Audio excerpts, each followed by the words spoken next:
Yo, what's up, all you clashers out there? Welcome back for another Castle Clash video. I'm Galaxus. Thanks for tuning in this evening, guys. What we're going to be doing is looking at Hex Painter, trying to figure out what build works good on this hero. And I put in a lot of work getting her ready. We're going to go in. I'm going to do a lot of high-speed editing as we run through this. But I had her ready for evolution, and then I got enough to be able to double evolve her. So we went ahead and started that process. And you see, I just went ahead and did a lot of high-speed editing. And there we go. We have her ready for breakthrough level. So there's a lot of stuff that we need to do. I actually had to go through and get a lot of resources. So here I am going through and getting all of that stuff done super, super fast. And basically, we needed to get her ready. We're going to be doing traits. I think that's the next thing that we jump into. We also have to inscribe her. There's just a lot of work that we have to do. But augmenting first, before we can do the traits, we had to augment, and then we're able to get in. Now, as far as the traits go, I think what we're looking for, what I want to try and do with her is attack. The reason why is because her skill is all based off her attack, and so I'm thinking the highest attack we can get is probably going to be the best way to go with her. So that's what I'm going to start out trying to go for. And, I'm really thinking about as far as the talent goes, I'm thinking about using the new Blood Hunt talent because I think it'll work good on her. So I think that's what we end up doing right here. We go out and we start looking for, well, actually, I'm not exactly sure. We actually might go in and start working on the traits. Yeah, that's what I thought we were doing. Okay, so first thing I try and do is get the attack traits set up. All right, and we went in. There's a lot of work. I did a lot of editing to put this together. So we're jumping around from place to place, but this is all work that I had to do to get the hero ready. So I was looking for a couple attacks, hoping for fives, but I ended up with a 5 and a 4. So I was okay. We'll go ahead and run in and we'll start doing some regular traits. And there we go. We're going to high speed through all of this, and we're going to get the level 5s locked in pretty quick, 5-star traits. And then once we do that, it's on to spending 1,560 gems. We do that a little bit until we are tapped out on gems. We, kept on going, and you're going to see here, this is kind of tough, one of these type of deals that with these 1,560 gem rolls, it's kind of up in the air whether you want to do that, but I would have liked to get all 5s across if I could have.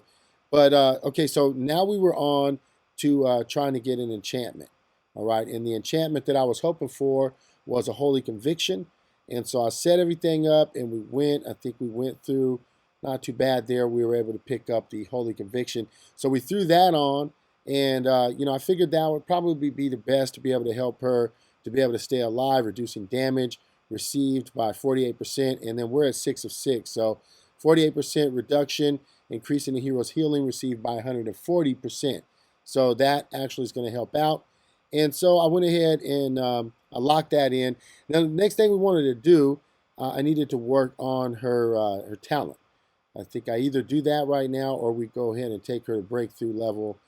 But I think we start working on the talent here real soon. Okay, so it looks like we went ahead and started doing breakthrough. That was the next thing I did. So I'm going to high speed on through this, run through really quick. Turns out that I actually didn't have enough resources, so I had to go through and clean up a bunch of stuff and get some resources there. But we ended up being able to bring her up to 34. Couldn't go to 35, so I had to keep on grinding on that. And I needed some more ruby capstones. This is when they really come in handy. But we kept on going. I got her up to 34, and that was going to be good enough for the testing that we were going to be doing. Pretty close to maxed out, but not quite. And so then I had to go ahead and work on getting her her adeptness levels up so that we can go ahead and give her some nice deluxe insignias. Didn't have enough resources to take her all the way to 100, but we got her up pretty close, and now I just got to get a few more books, adeptness codex books, and we'll be able to get her there. But for now, we can put a level 9 on her, and so that's pretty good. It's not too bad. Not completely maxed out, but definitely worth working with there. So this is where I was telling you, I was trying to go for Blood Hunt. I want to test Blood Hunt on this hero. I think that this hero can be effective with Blood Hunt. And so it only took us about 100, and we were able to pick Blood Hunt up, so that was pretty dope. And so I did that, and then now we have Blood Hunt reduces max HP by 38%. So it does bring down the max HP but she's actually healing. Reduces max HP by 20%. Whenever this hero uses a skill, they recover HP equal to 50% of the damage dealt by the skill. Okay, so that's why I'm kind of thinking like Hex Painter, she comes out, her skill is to spawn another, a duplicate or a twin, and that twin is out there for like 6 seconds. So a lot of the damage that is going to be done by that twin, I think that is considered skill damage. Okay, and so she should be able to heal off of that. It's kind of what I'm thinking. All right, so now we took her out there, and you can see this actually turned out really good. I'm high speeding a lot of this stuff, but it turned out really good. I was kind of impressed with that, but I figured we'd keep on testing, and we went ahead and threw a 0 in on, and that didn't go well. That didn't go well at all. And so we wanted to go ahead and keep on playing around with different things that might work here with the Blood Hunt. I decided to go with Blood Barrier, but I had a level 8 on. I went and got that off of Dynamica and put the level 9 on. So I had a level 9 on my Dynamica, and then you can see that that wasn't very effective. We put her out there, boom, she got killed right away. So that didn't turn out very good. Trying it again, and this time isn't doing too bad. She's definitely being effective out there, but I don't really think that this is the build that we wanted. There was still a little bit, weakness there that she had, that she was almost getting killed, and you can see that she barely made it through at the end there. She almost got killed.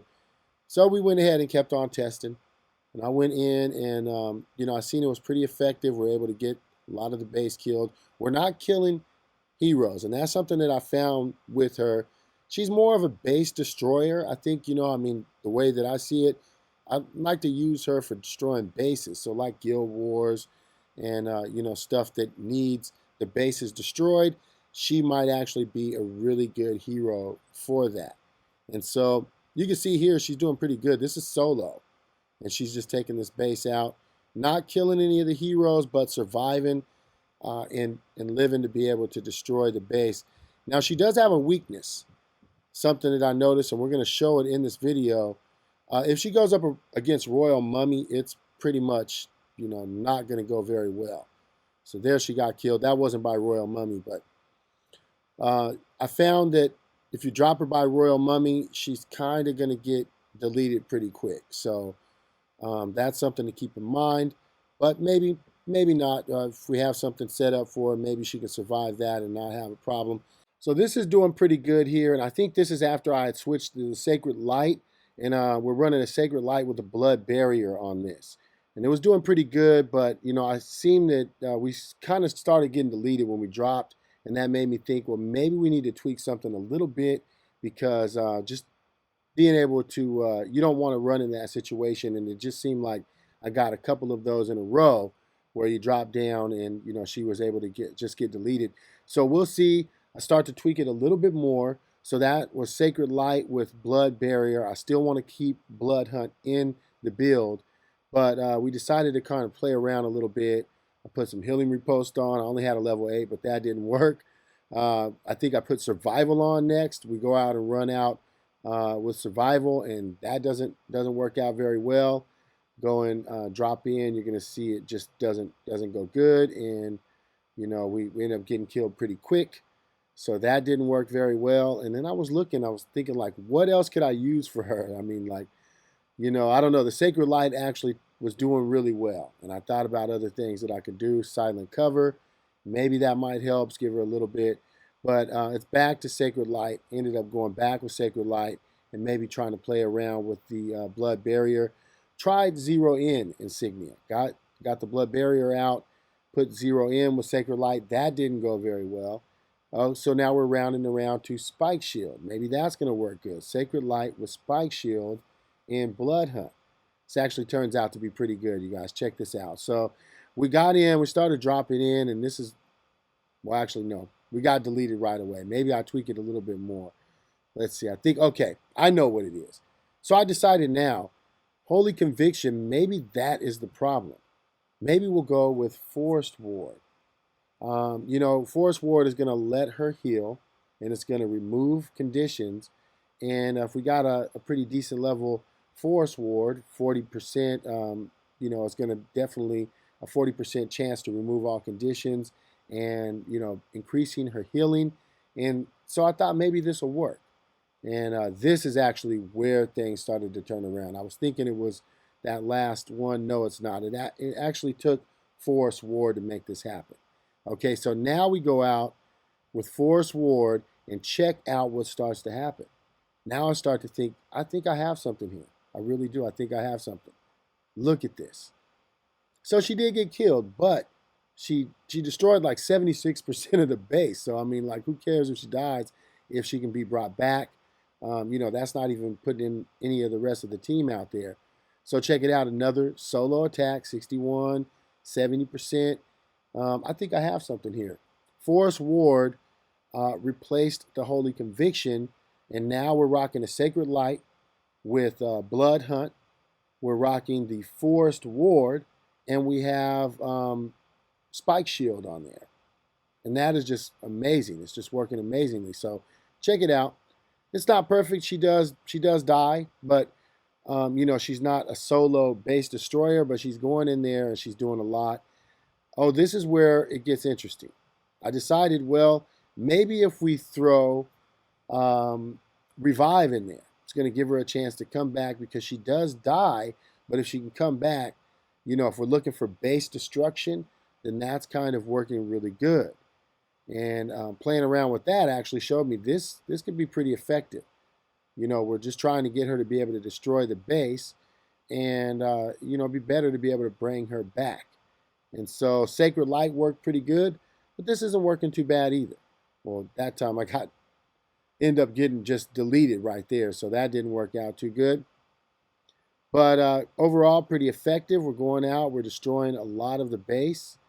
This one we get pretty nice damage there, 94%. I mean, we're not killing the heroes, but, we're definitely destroying the base. So I think that she's going to be a really good support hero that comes in, destroys bases for you. Not really trying to take out the enemies as much as destroying the base. Now, you see a couple times there she got deleted.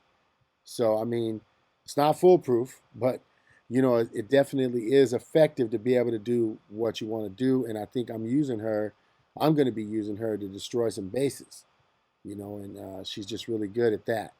Dropping her in, and you can see it's just really, really effective going in and destroying the bases. And with that revive, it allows her to come back and continue to destroy the base. And that's all good. And if she dies, we can go ahead and revive her with our Triantar.